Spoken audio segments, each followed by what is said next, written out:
আসসালামু আলাইকুম প্রিয় খামারি ভাই ও বন্ধুরা, আপনারা যে যেখান থেকে দেশ কিংবা প্রবাস থেকে কাছে কিংবা দূরে আপনারা যেখান থেকে আমার এই ভিডিওটি দেখতে পারতেছেন, আমি সবাইকে জানাই আন্তরিক শুভেচ্ছা এবং অভিনন্দন।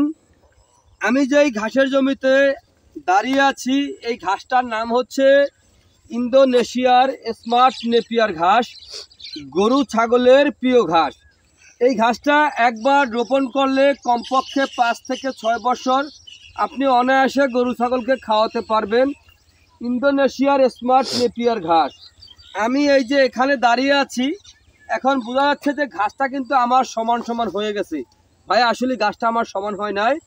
এই যে এখান থেকে আমরা মাটি তুলে এই পাশে অথবা এই পাশে দিয়ে আমরা বেড তৈরি করেছি, দেখতে পাচ্ছেন। এই যে এখান থেকে মাটি কেটে তারপরে আমরা এই পাশে আর এই পাশে দিয়ে বেড তৈরি করেছি। বেড তৈরি করার কারণ হচ্ছে এখানে ভাই বর্ষার সময় পানি থাকে, ভাই এখানে প্রচুর পরিমাণে পানি থাকে। এই কারণে আমরা বেডটা তৈরি করেছি, যাতে আপনার এই ঘাসের গোড়াটা যাতে পানির চেয়ে একটু উপরে থাকে। এর জন্য দেখা যায় 5 থেকে 6 ইঞ্চির মতো আপনার জমি থেকে উঁচু হয়েছে।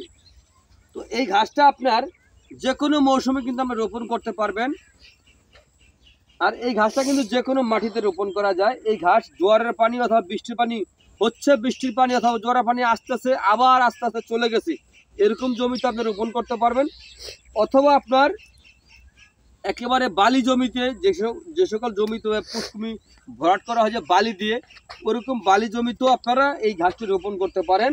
কিন্তু এই ঘাসটার কিন্তু কোনো বিচি হয় না, এই ঘাসটা কিন্তু কাটিং হয়ে থাকে। তো এই ঘাসের পাতাগুলি খুবই ভালো, উন্নত জাতের পাতা। মানে উন্নত জাতের পাতা বলতে কি আপনার ঘাসটা অনেকটাই উন্নত, মানে অন্যান্য ঘাসের তুলনায় ঘাসটা কিন্তু অনেকটাই ভালো। কারণ এই ঘাসটা পাতা, একটা পাতার সঙ্গে আরেকটা পাতা কীরকম হয়ে থাকে, তো আমি এখান থেকে এই ঘাসটা কিন্তু ছোট, এখানে কিন্তু কাটিং হয় নাই। আমাদের কাছে কাটিংয়ের পরিপক্ক কাটিংয়ের জন্য যে ঘাস, এগুলো অনেকগুলো জমি আছে, ওই জমিতে আছে। তো এখান থেকে আমি আপনাদেরকে দেখাবো যে ঘাসের পাতা যে কীরকম হয়।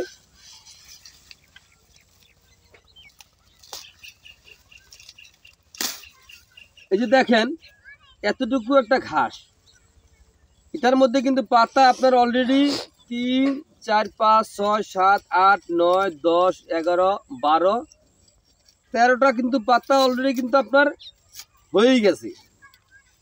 তো একটি ঝোপে যদি আপনার প্রথম রোপণ করলে যদি আপনার 50, 60, 70টি চারা যদি হয়, যদি একবার কাটার পরে দেখেন যে কয়েক গুণ বেশি হয়, তাহলে দেখবেন যে একটি ঝোপায় কি পরিমাণে ঘাস হয়েছে। ওই পরিমাণে ঘাস যদি আপনার হয়ে থাকে, তাহলে কিন্তু আমরা গরু ছাগল পালন করতে আপনার কোনো অসুবিধা হবে না। কারণ ভাই ঘাসের খরচটা একেবারে কম, অন্যান্য ঘাসের তুলনায় এই ঘাসটা খরচটা একেবারে কম। তো যাই হোক, যদি আপনারা এই ঘাসের যদি কাটিং সংগ্রহ করতে চান, তাহলে আমার স্ক্রিনে দেওয়া নাম্বারে যোগাযোগ করবেন। আমরা এই ঘাসের কাটিং সারা বাংলাদেশে সুন্দরবন কুরিয়ার সার্ভিস অথবা স্টেট ফাস্ট কুরিয়ার সার্ভিসের মাধ্যমে সারা বাংলাদেশে ডেলিভারি দিয়ে থাকি। চাইলে আপনিও এই ঘাসের কাটিং সংগ্রহ করতে পারেন। তো দেখেন, আমি তার আগে আরেকটু বলবো যে যেখান থেকে আপনার এই বীজটা সংগ্রহ করেন না কেন, পরিপক্ক যে সকল কাটিং 100% ভালো, ওরকম ধরনের কাটিং আপনারা সংগ্রহ করবেন, তাহলে কিন্তু খুব সহজেই এই ঘাসটা গরু ছাগলকে খাওয়াতে পারবেন। তো আপনারা যে যেখান থেকে আমার এই ভিডিওটি দেখতে পারতেছেন, তো আপনারা সকলে ভালো থাকবেন, সুস্থ থাকবেন। আল্লাহ হাফেজ।